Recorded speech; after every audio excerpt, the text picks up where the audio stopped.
Welcome to another segment of If Life Came with an Answer Sheet, What Would You Ask? www.youask.com.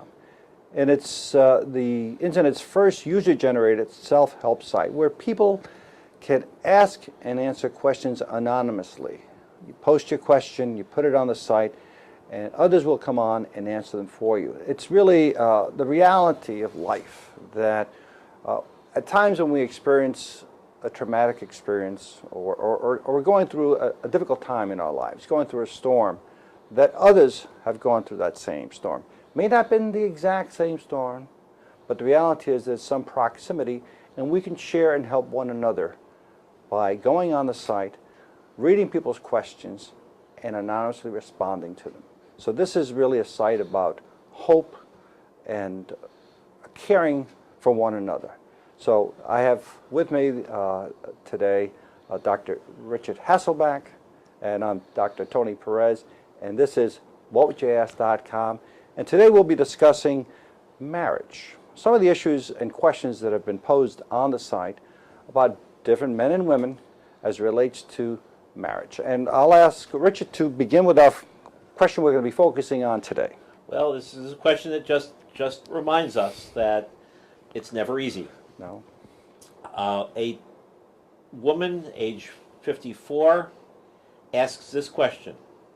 She says, "My husband of 36 years still thinks I cheated when we were dating and we first got married."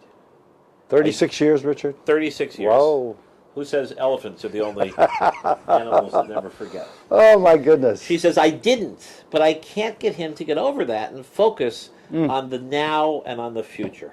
How do I get him to move on?" Good question. Yes, I think that's an excellent question, because sometimes people think when we see other couples that they're happily married. Nothing is bothering them. And sometimes there are these discussions and arguments that ensue in a relationship that people are never aware of, and you never know where they might lead. But what were some of the responses, Richard? Well, interestingly, this question got a number of responses. What? And any number of them point to the old adage that when you point your finger in accusation, three fingers are pointing back at you. That's a good one, Rich. So our first answer comes from a woman age 60.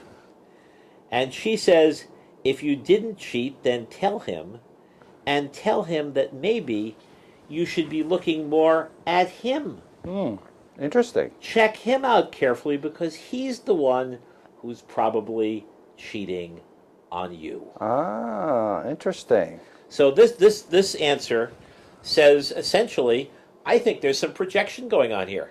And isn't that true about life? Often we find ways of camouflaging the things we do by trying to accentuate them on someone else. That's right. Sometimes not knowingly, but this is where I think this is leading us in regards to the response. Of the responses that this question got, many of the answerers say, look at this guy, look at his behavior, what's he all about? And these are women responding to her question. Okay. So, for example, a 66-year-old woman, some of the answers to this question come from older people.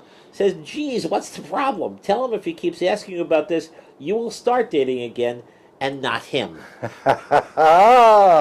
So there is, be careful what you're worried about because you may get it. That's right. Are your fears and your suspicions self-fulfilling prophecies? What amazes me, Richard, is that they're married for 36 years, and this is still an issue in this guy's mind. I can't believe this. That's why so many of our friends here are concerned about his behavior more than the woman's. And that's why they come on whatwouldyouask.com. This is our commercial interruption. www.youask.com, where you can ask and pose your question, and you'll get the wisdom of the community where people like yourselves will share a response of advice. So you could get a helpful answer like this. A 76-year-old woman, don't miss the age. 76. 76 writes, "My daughter had the same problem for many years after she got married." She says, "I don't claim to know the answer, but here's how she cured her husband. Every day when he came home from work and would ask her what she'd been doing that day, she would tell him that she had sex with 1 to 6 men. Even though this wasn't true, then she started telling him that she really didn't like men. She just did it to please them. Finally, he stopped asking her and never mentions it. Interesting. Anymore. Because in essence, what her daughter did was she put his silly accusation into perspective. She, in essence, said, if you're going to make up this nonsense, then I'll respond equally with my nonsense. That's right. Very good. I'm impressed with that response. So she answers with some humor. Right, sure. By taking it with a grain of salt, and at least it stopped the behavior. Yes, and that was key. Now, one more respondent, this time a 32-year-old woman, says, I hate to assume he's cheating, but I can't see any other reason for his BS. I would think that he's giving himself a valid reason to be doing something that he knows isn't right, and that most likely is cheating on you.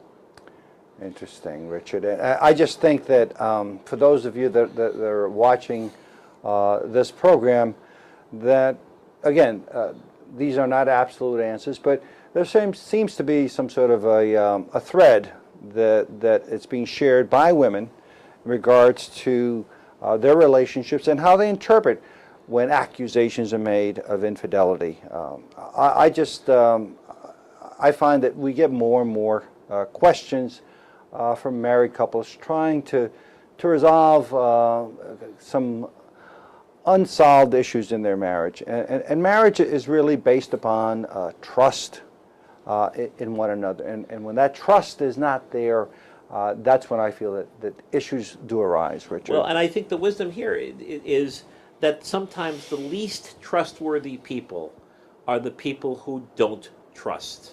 Richard, and on that note, we'd like to conclude this segment of our program and remind you to please come on our site. If life came with an answer sheet, what would you ask? www.whatwouldyouask.com. Thank you and goodbye. Thank you.